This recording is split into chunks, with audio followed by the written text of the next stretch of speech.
I read over 100 books in 2025, and here are 10 of my favorite horror novels from this past year. Let's go. Incidents Around the House by Josh Malerman was a really divisive novel, but I thoroughly enjoyed it and thought it was pretty creepy, so it's on my list. The Eyes of the Best Part is a really cool book. It's about obsession, and I like those kinds of books where people seem to lose their minds over the course of the novel, and this was just an excellent example. Awesome book. Chuck Wendig is one of my favorite writers out there, and The Book of Accidents just reminds me that he is Stephen King's long lost son. I love this novel, and I wish I could read it again for the first time. Nat Cassidy is clearly one of the best horror writers out there, and When the Wolf Comes Home hits in a different way than any of his other books have.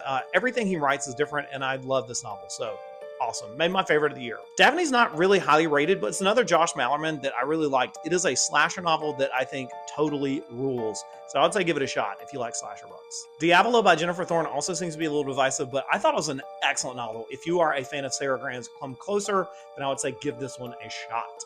The Buffalo Hunter is not for some people, but it was definitely for me. It took a while for me to get into it, but I thoroughly enjoyed it. Loved it. One of my favorites of the year. Such a good book.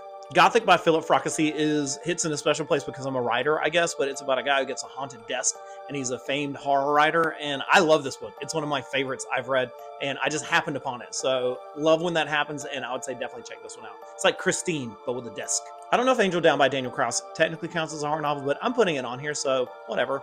It's about soldiers during World War One finding an angel on the battlefield and all the horrific things that happen afterwards. It is one paragraph. Yeah, that's true. And it's an awesome book. I loved Whalefall, and I like this too. So one of my favorites of the year. I haven't seen a lot of people talking about 8114 by Joshua Hull, but I thought this was an excellent book. It's got a protagonist who's a podcaster, so it has that as a framing narrative, but it's a really haunting and scary book. And I love the cover. It made me want to read it even more, and I thought it was awesome.